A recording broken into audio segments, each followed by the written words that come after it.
Hello friends, आज हम लोग परसेंटेज के कुछ और इम्पॉर्टेंट क्वेश्चंस को सॉल्व करेंगे। देखिए, सबसे पहले हमारा क्वेश्चन है, a man spends 35% of his income on food, 25% on children education and 80% of the remaining on house rent. What percent of his income he left. तो उसके पास कितनी इनकम रह जाती है। देखिए, ऐसे क्वेश्चन को सॉल्व करने का सबसे ईजी तरीका होता है कि हम इसकी टोटल इनकम हमेशा 100 कंसीडर करेंगे। टोटल इनकम हम कितनी मान लेते हैं, 100। अब उसने कहा, उसने कितनी 35% उसने फूड पे खर्च कर दिया, तो -35 कर देंगे, और ये किस पे उसका खर्चा है, फूड पर। Okay, after that 25% on children's education, तो 25 इसने और किस पे खर्च कर दिया, एजुकेशन पे। अब जो है उसने कहा है 80% ऑफ द रिमेनिंग, तो अब जो बचा हुआ है उसका 80%। तो पहले हमें पता चला बचा कितना। तो यहाँ से देखिए, उसने 60 खर्च कर दिया। कितना, 35 + 25 अगर देसी है तो 60 इसका क्या हो चुका है, खर्च हो चुका है। अब बचा कितना, दिस मीन बचा कितना, इसके बाद अब रह गया है 40%। ठीक है, 100 में से उसका 40 बचा है, और 40 का जो है 80% वो किस पे देता है, रेंट पे। तो रेंट पे उसने कितने दे दिया, 40 का 80%। तो 40 का 80% डायरेक्ट कैलकुलेट 32 बढ़ गया। इसका मतलब 32 जो भी था वो किस पे दे दिया उसने, रेंट पे। तो अब उसने टोटल कितना एक्सपेंडिचर उसका हो चुका है, देखिए 60 यहाँ पर हो चुका था और 32 यहाँ पर हो गया, दैट इज़ 92 उसने टोटल खर्च कर चुका है। और टोटल इसका थी कितनी, 100 थी। तो 100 में से जब 92 खर्च हो गया तो कितना बचा, ऑब्वियस सी बात है 8%। तो यही हमारा क्या हो जाएगा, आंसर हो जाएगा, that is B is our correct answer.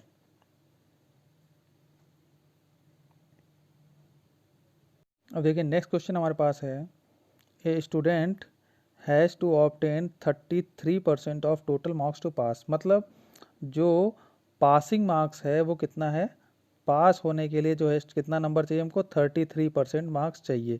Maximum marks कुछ भी हो, लेकिन हुआ क्या, उसने 125 मार्क्स उसको मिले और वो 40 नंबर से फेल हो गया। मतलब उसको मिले जो मार्क्स वो कितने मिले, 125, लेकिन अभी वो क्या है, फेल है। और इसको अगर कितने मार्क्स मिल जाते, 40 नंबर और मिल जाते तो ये पास हो जाता, दैट इज 165 मिल जाते नंबर तो ये पास हो जाता, दैट इज यही इसका मिनिमम पासिंग मार्क्स है। और मिनिमम जो पासिंग मार्क्स है वो एक्चुअली कितना है, 33%। तो हम सिंपली कह सकते हैं 33% ही जो है हमारा वो किसके बराबर हो जाएगा, 165 के। तो 33% 165 है, तो यहाँ से अगर हम 1% की वैल्यू निकालें तो 165 को 30 से डिवाइड कर देंगे तो हमको मिल जाएगा 5। दैट इज़ 1% की वैल्यू यहाँ से हमको कितनी मिल जाएगी, 5। तो उसने पूछा है मैक्सिमम मास कितना है, दैट इज़ 100% की वैल्यू उसने पूछी है। तो 100% यहाँ से कितना हो जाएगा, दोनों तरफ 100 से मल्टीप्लाई कर दे तो 100% कितना आ गया, 500। दैट इज़ जो मैक्सिमम मार्क्स है वो कितना है, 500 है। तो A is our correct answer. देखिए, नेक्स्ट क्वेश्चन हमारा है, if the price of a book is first decreased by 25% and then increased by 20%, then the net change in the price will be। अब देखिए क्वेश्चन में है क्या, उसने कहा कि जैसे हमने क्या करते हैं, हम कितना मान लेते हैं, बुक की प्राइस 100 मान लेते हैं थोड़ी देर के लिए। ठीक है, परसेंटेज में 100 सपोज करना सबसे ईजी रहता है। ठीक है, तो हमने मान लिया 100। इसके बाद उसने कहा कि इसका प्राइस जो है पहले कितना हो गया, 25% डिक्रीज हो गया। तो ऑब्वियस ही बात है, जब 100 का 25% 25 होता है, तो जब 25 डिक्रीज हो जाए तो अब कितना रह गया, 75 आ जाएगा। दैट इज 75 इसका प्राइस रह गया। अब उसके बाद उसने बोला कि अब 20% और इंक्रीज होता है। ये कितना है, 25% डिक्रीज है, लेकिन अब 20% इंक्रीज है। तो बस यहाँ पर जो समझने वाला पॉइंट ये है कि जो इंक्रीज होगा वो आपका इस 75 में होगा। अब हमको इस 100 से कोई मतलब नहीं, क्योंकि 100 से हम डिक्रीज करके कहाँ पे आ गए, 75 पर। अब ये 25% का जो इंक्रीज होगा वो कहाँ पर होगा, 75 पर। तो 75 का अगर हम 20% कैलकुलेट करें तो 15 आ जाएगा। ठीक है, कैलकुलेट करें तो हमारा 15 आ जाएगा। तो इसमें 15 ऐड हो गया, तो 15 ऐड होने के बाद दैट इज कितना हो गया, 90। तो उसने पूछा है what is the net change in the price. अब ऑब्वियस सी बात है, जो पहले प्राइस 100 था अब वो कितना रह गया, 90 रह गया। तो हम कह सकते हैं 10% का डिक्रीज़ हुआ है, 10% का डिक्रीज़ हुआ है प्राइस में, क्योंकि पहले 100 था अब कितना रह गया, 90 हो गया। अगर मान लेते हैं इस ये सब करने के बाद हमको 120 मिल जाता, तो 100 से 120 हो गया, इसका मतलब क्या हुआ, 20% का इंक्रीज़ हो गया। ओके, तो हमारा यहाँ से ए आंसर सही हो जाएगा। देखिए नेक्स्ट क्वेश्चन है हमारे पास, A salary is 40% of B salary. यहाँ पर देखिए 3 लोग हैं, एक है ए, एक है बी और एक है सी। तो उसने कहा है जो ए की सैलरी हो बी की सैलरी का 40% है। तो सिंपल सी बात है, जिसका 40% दिया है, तो हम बी की अगर 100 मान लें तो ए की कितनी हो जाएगी, ऑब्वियस सी बात है 40 हो जाएगी, क्योंकि 100 का 40% 40 होता है। अब उसके बाद उसने कहा है जो बी की सैलरी है which is 25% of C salary. तो अगर देखिए वैसे तो हम डायरेक्ट 400 लिख सकते हैं, लेकिन आप इसको समझ लीजिए, कहा है जो बी की सैलरी है 100 वो किसके बराबर है, सी की सैलरी के 25% के इक्वल है। ठीक है, 25% के इक्वल है। 25% का मतलब 1/4 होता है, आप 1/4 भी डायरेक्ट लिख सकते हो। तो सी की वैल्यू कितनी आ जाएगी यहाँ से, 400। दैट इज जो सी की सैलरी है वो कितनी है, 400 है। ठीक है, अब उसने पूछा है what percentage of C salary what is A salary.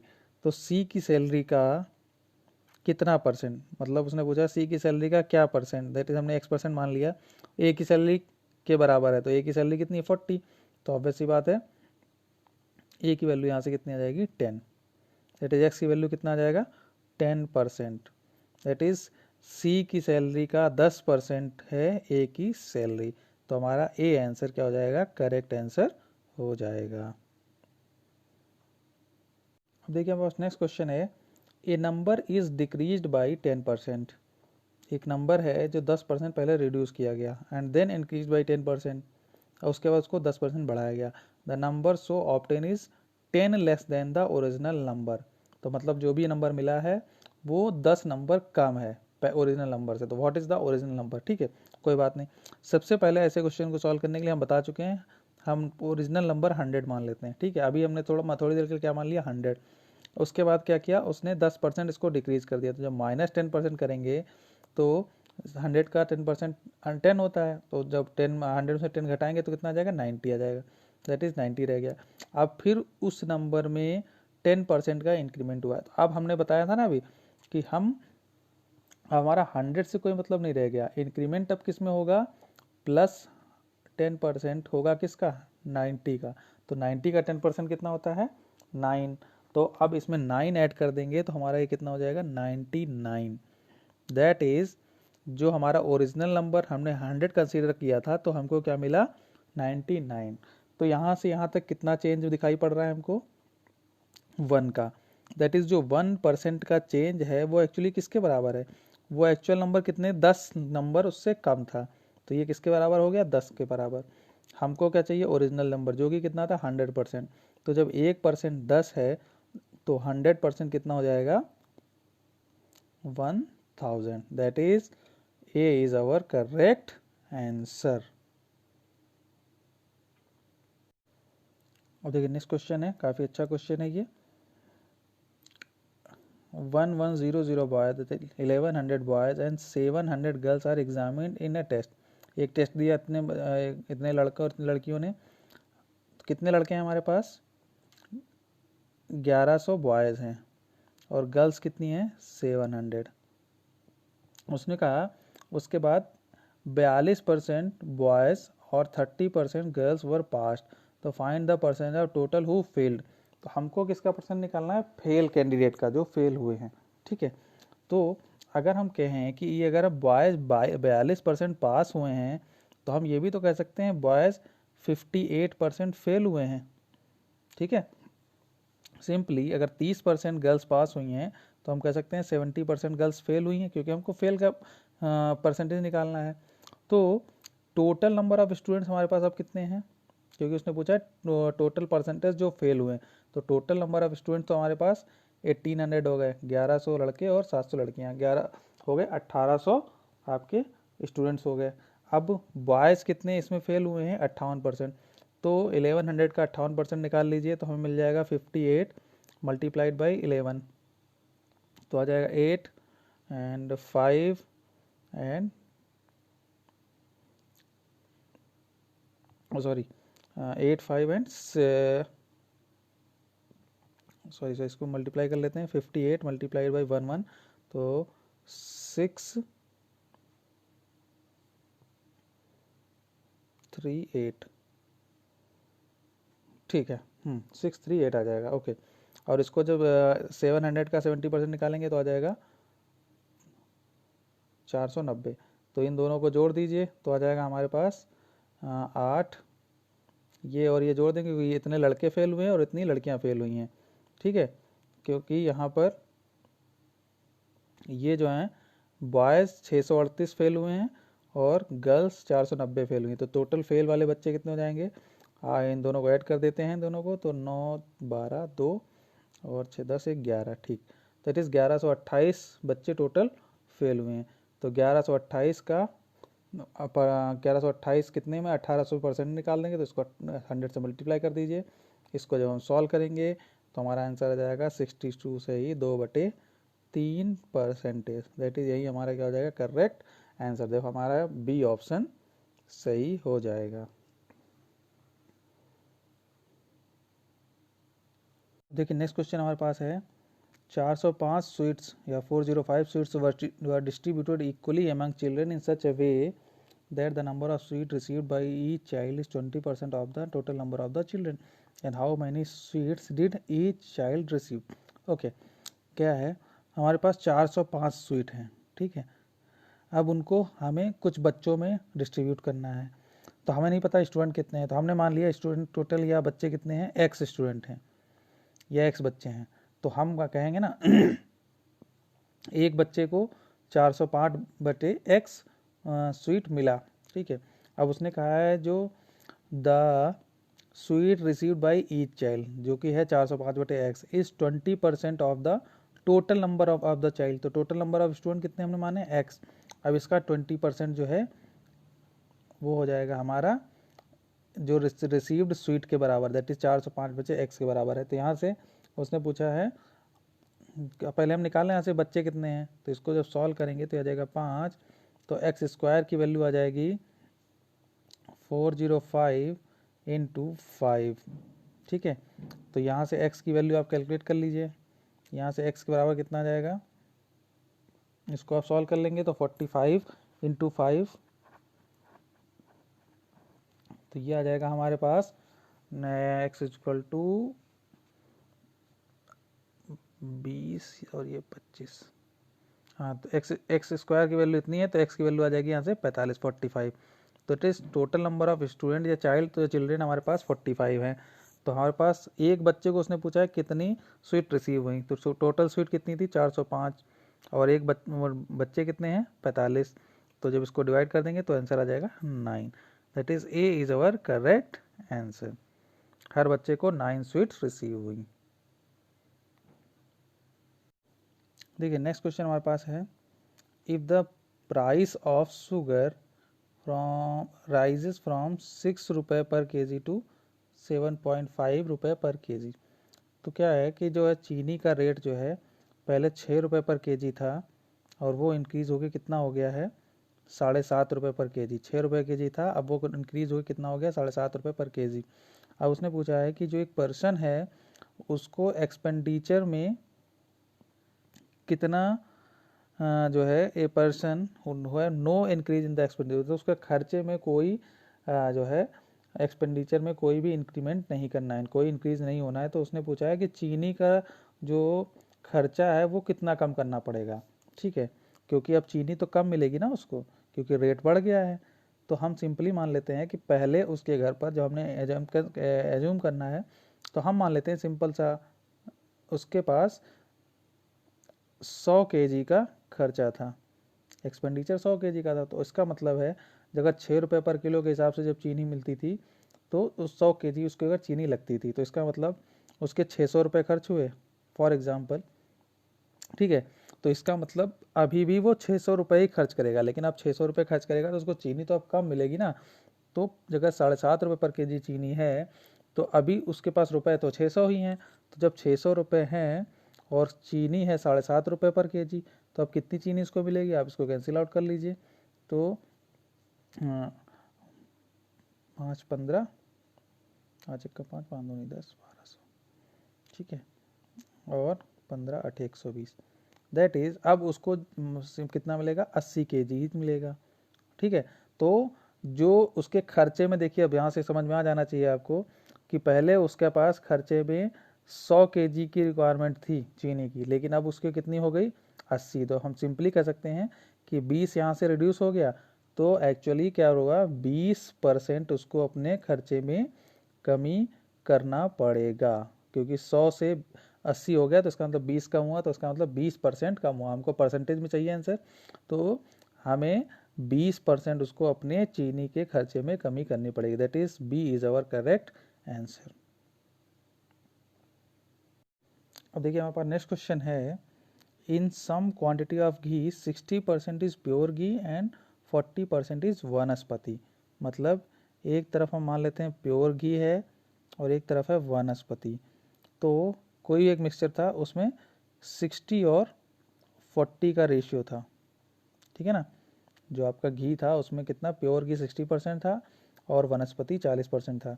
अब उसने कहा, तो एक्चुअली हम इसको मान लेते हैं, इसको रेशियो में कन्वर्ट कर लें तो हम कह सकते हैं 3:2 की बात है।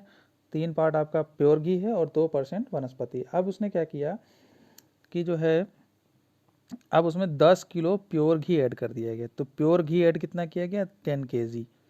10 किलो जब प्योर घी इसमें ऐड कर दिया गया तो जो स्ट्रेंथ ऑफ वनस्पति है बिकम्स 20%।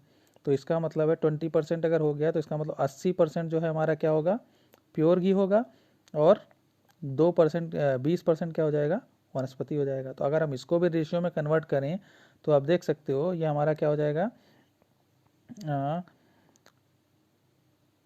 8:2 में कन्वर्ट हो जाएगा, या फिर इसको 4:1 में भी कर लेते हैं।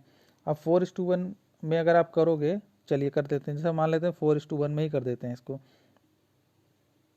तो हमारे पास क्या आ गया, 4:1, रेशियो कितना हो गया, 4:1।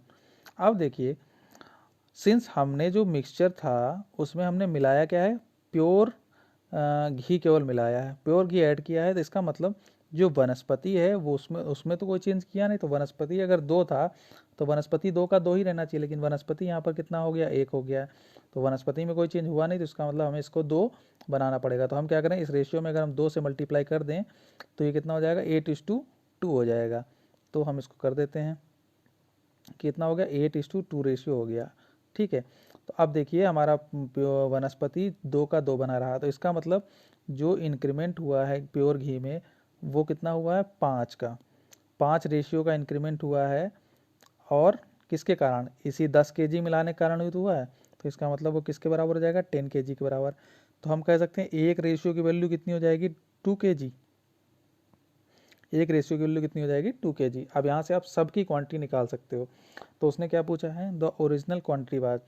तो ओरिजिनल क्वांटिटी थी यहाँ पर थी कितनी, देखिए यहाँ से 3 + 2 दैट इज़ 5 अनुपात ही तो थी, और 5 रेशियो था, और एक रेशियो की वैल्यू 2 है, तो 5 रेशियो की वैल्यू कितनी हो जाएगी, 10 kg, ठीक है। तो यहाँ से 10 kg हो जाएगा। आप ये भी कह सकते हो 10 kg है तो यहाँ पर 6 kg शुरुआत की बात हो रही, 6 kg प्योर घी होगा और 4 kg वनस्पति होगा। जब इसमें 10 kg मिला दिया गया तो यहाँ से भी आप जोड़ लीजिए। एक रेशियो की वैल्यू अगर 2 kg है तो इसका मतलब अब इसमें कितना हो गया, 16 kg हो गया प्योर घी, और 4 kg हमारा वनस्पति, क्योंकि वनस्पति में हमने कोई चेंज नहीं किया, तो वो 4 किलो का 4 किलो ही रहेगा। तो यहाँ से हमारा आंसर क्या हो जाएगा, 10 kg, that is A is our correct answer. Next question हमारे पास है, the sum of number of boys and girls in a school is 150। That is एक स्कूल में लड़के और लड़कियों का जो सम है वो कितना है, 150, ठीक है। अब उसने कहा if the number of boys is x, तो बॉयज हमारे मान लेते हैं x हैं, ठीक है। तो गर्ल्स आपका ऑब्वियस सी बात है 150 - x गर्ल्स बची, तो उसने कुछ कहा है the number of girls becomes x% of the total number of student. तो टोटल नंबर ऑफ स्टूडेंट कितने हैं 150। तो अगर हम इसका x% निकालें तो उसने कहा है वो हमारी लड़कियों की संख्या हो जाएगी। The number of girls becomes x% of the total number of student. Total number of student हमारे पास कितने हैं 150। तो 150 का हमने x% निकाल दिया। तो ये हमारी लड़कियों की संख्या। तो लड़कियों की संख्या है वो कितनी जाएगी यहाँ से 150 माइनस एक्स, ऑब्वियस सी बात है। तो इसको हम किसके इक्वल कर दें 150 माइनस एक्स के इक्वल कर देते हैं। तो इसको कैंसिल आउट कर दिए 3 2 that is 3/2x is equal to 150 minus x. तो आप x को एक तरफ ले आइए तो आ जाएगा आपका 5x/2 हो जाएगा और which is equal to our 150। तो ये कितना हो जाएगा 30। तो x की वैल्यू यहाँ से कितनी आ गई 60। दैट इज़ लड़कों की संख्या 60 हो जाएगी तो लड़कियों की संख्या ऑब्वियस बात है कितनी हो जाएगी 90 हो जाएगी। तो उसने क्या पूछा है बॉयज़ की संख्या पूछी है तो बॉयज़ हमारा 60 आंसर सही हो जाएगा। That is A is our correct answer. देखिए नेक्स्ट क्वेश्चन हमारे पास है ऑफ द 100 इनहेबिटेंट्स। इनहेबिटेंट्स मतलब निवासी, जो 1000 निवासी थे टाउन के उसमें 60% मेल हैं तो ऑब्वियस सी बात है 40% फीमेल हो गए। तो हम मान लेते हैं 1000 लोग थे, ठीक है, इसमें से 60% मेल हैं। तो 60% मेल का मतलब कितना हो गया 600 मेल हैं। तो ऑब्वियस सी बात है 400 आपके फीमेल रह गए, ठीक है, ये हमारे क्या हो गए फीमेल हो गए, ये हमारे मेल और ये फीमेल। अब उसने कहा है मेल का जो है 120 ये 120 नहीं है यहाँ पर एक्चुअली 20% है, इसको करेक्ट करना है। तो 20% क्या है लिटरेट हैं, पढ़े लिखे हैं। तो मेल का 20%, तो अगर 600 का 20% निकालेंगे तो 120 आ जाएगा। तो हम कह सकते हैं 120 मेल जो है पढ़े लिखे हैं लिटरेट हैं। और उसके बाद तो बचे 480 आपके इलिटरेट हो जाएंगे, अब वैसी बात है ये इलिटरेट हो जाएंगे। अब उसने कहा है टोटल जो है 25% लोग लिटरेट हैं। तो 25% अगर हम 1000 में से 25% लोग लिटरेट हैं तो 1000 का 25% हम निकालें तो हम कह सकते हैं 250 लोग जो है इसका मतलब पढ़े लिखे हैं। और जो पढ़े लिखे मेल हैं वो कितने हैं 120। तो ऑब्वियस सी बात है 400 में से जो 100 अगर 250 लोग कुल पढ़े लिखे हैं तो 120 अगर मेल हैं तो ऑब्वियस सी बात है 130 बच्चे फीमेल ही तो पढ़े लिखे होंगे। ये 130 पढ़ी लिखी फीमेल हैं। तो अगर उसने पूछा है कि कितने % फीमेल लिटरेट हैं तो फीमेल टोटल है कितनी 400 और उसमें से पढ़ी लिखी कितनी है 130। तो फीमेल का जो लिटरेसी रेट है अगर हम निकालें तो फीमेल का लिटरेसी रेट निकल आएगा 130 फीमेल हैं और उसमें पढ़ी लिखी कितनी है 400 में से 130 पढ़ी लिखी हैं। तो इनटू 100 कर देंगे 13 130/4 आ जाएगा। तो 130/4 जब हम कैलकुलेट करेंगे तो 4 3 12 4 2 8 4 5 20 32.5% आ जाएगा। That is A is our correct answer.